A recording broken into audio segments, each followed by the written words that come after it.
Halo, selamat pagi saudara. Anda menyaksikan live Ibu News, saya edisi Rabu 27 September 2023. Sejumlah informasi telah kami rangkum untuk mengawali aktivitas Anda. Bersama saya Tini Alvin, inilah live Tribun News selengkapnya.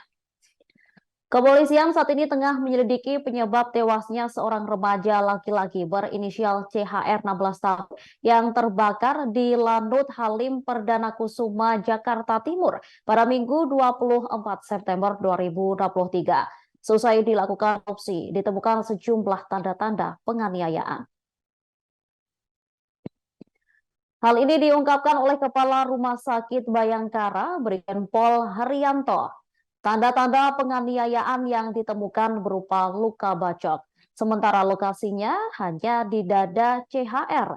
Ia melanjutkan proses otopsi sudah selesai setelah ditemukan adanya kemungkinan penganiayaan kepada CHR. Nantinya temuan tersebut akan dikembangkan oleh penyidik untuk menemukan penyebab tewasnya korban.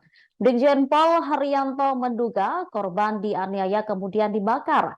Sebelumnya, sesosok mayat ditemukan dalam kondisi sudah terbakar di salah satu pos di Lanut Halim Perdana Kusuma. Korban disebut seorang warga sipil dan bukan anggota TNI Angkatan Udara. Namun ia merupakan anak dari anggota TNI AU perwira menengah.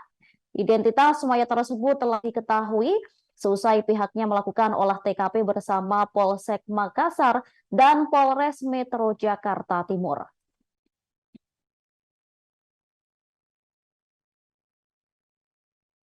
Dokter forensik menemukan tanda-tanda penganiayaan di tubuh anak perwira menengah TNI Angkatan Udara yang terbakar. Sejumlah barang bukti pun ditemukan, salah satunya pisau. Kepolisian menyebut setidaknya ada 7 barang bukti yang diamankan dari lokasi kejadian. Kapolres Metro Jakarta Timur, Kombes Leo Simarmata, lantas mengungkap apa saja ketujuh barang bukti tersebut. Mulai dari satu bilah pisau, satu pasang sandal berwarna biru, satu map bekas terbakar, dan 3 kantong serpihan atau abu bekas terbakar.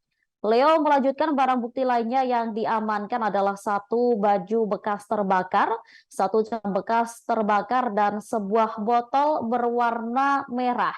Terkait kepemilikan pisau, pihak kepolisian dan POM masih melakukan penyelidikan sebab mereka masih belum bisa mengidentifikasi apakah pisau itu milik CHR atau bukan. Termasuk apakah pisau tersebut sejak awal berada di TKP atau tidak. Pasalnya, sidik jari dan lain-lainnya sudah rusak karena terbakar.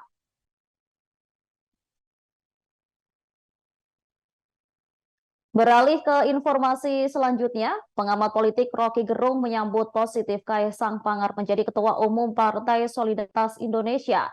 Namun menurutnya hal itu merupakan bagian dari permainan Presiden Joko Widodo. Dilansir melalui akun YouTube Rocky Gerung Official, pengamat politik itu menduga Jokowi memerlukan wahana untuk meneruskan kepemimpinannya. Presiden dinilai membutuhkan kekuatan politik yang bukan hanya sekedar relawan tetapi harus dilembagakan. Lebih lanjut dikatakannya, setelah lengser dari kursi presiden, Jokowi tetap membutuhkan mainan. Permainan akan bagus jika dimainkan keluarga sendiri. Oleh karena itu, Kaisang saat ini dipersiapkan menjadi pemimpin PSI. Sebelumnya, Rocky Gerung juga mengomentari pilihan politik putra bungsu Presiden Jokowi tersebut yang memilih untuk bergabung dengan PSI.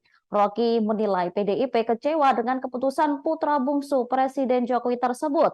Pasalnya, keluarga Kaisang mulai dari ayah, kakak, dan kakak ipar merupakan kader PDIP. Menurut Rocky Gerung, apa yang dilakukan Kaisang itu seolah-olah dipamerkan. Bukan sebagai penanda Kaisang terjun ke dunia politik, melainkan penanda Jokowi berhenti menjadi petugas partai. Di sisi lain, Rocky Gerung menilai bahwa kekecewaan PDIP dan Megawati merupakan hal yang wajar. Sebab menurutnya PDIP merasa bahwa mereka telah membesarkan Jokowi.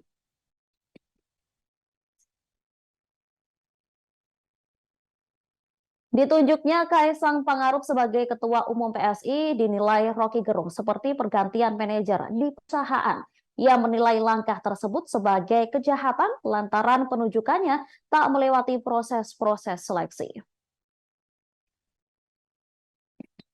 Rocky menjelaskan ketika pergantian manajer di suatu perusahaan, maka dapat dilakukan saat pemilik saham atau modal sudah tidak menghendakinya. Dikatakannya dalam pergantian ketua umum di partai politik, maka perlunya ada meritokrasi hingga penggebengan sebagai kader seperti pengajaran soal ideologi partai. Namun hal itu tak dilakukan saat penunjukan Kaisang menjadi ketua umum. Kaisang dinilai tidak melalui proses meritokrasi, pendidikan politik, dan pemahaman tentang ideologi PSI. Oleh karena Rocky menyamakan penunjukan Kaisang menjadi ketum PSI sebagai pergantian manajer perusahaan. Langkah PSI ini pun dinilai konyol. Rocky pun tidak menyalahkan Kaisang sebagai ketua umum PSI, namun dirinya menyalahkan PSI yang menunjuk putra bungsu Presiden Jokowi tersebut. Dia menganggap langkah PSI melantik Kaisang tidak sesuai spirit perubahan hingga kaderisasi yang selama ini digaungkan. Dia akan jadi wakil presiden gitu. Tapi setelah tadi malam itu akhirnya betul-betul Kaisang itu jadi ditunjuk menjadi ketua umum PSI itu, saya percaya nggak percaya jadinya gitu. Kok bisa terjadi hal semacam itu di negara seperti Indonesia yang katanya negara demokrasi gitu, Bung Rocky? Itu sama seperti orang bisa kaget kalau tiba-tiba KSP-nya juga diganti dari Muldoko ke Dr. Ngabalin. Itu kira-kira setara lah itu tuh. Karena orang membayangkan sesuatu Mulai yang rame lagi nih. ya saya sebut Dr. Ngabalin karena dia punya potensi untuk menggantikan Muldoko sebagai KSP. Tapi potensi itu kan tergantung pada komunitasnya, meloloskan potensi itu atau enggak. Demikian juga PSI, tergantung pada komunitas PSI atau senior-senior di situ, mau meloloskan Kaisang apa enggak. Nah ini yang biasa di dalam psikologi politik disebut the banality of evil, kedangkalan kejahatan itu. Jadi mereka pun nggak tahu ini kejahatan sebetulnya. Nanti orang tanya kejahatan di mana? Ya kan seorang yang tidak melalui proses meritokrasi, pendidikan politik, pemahaman tentang ideologi PSI. Jadi ini kayak ganti manajer yang dianggap udah nggak sesuai dengan pemilik modal, diganti aja manajernya tuh.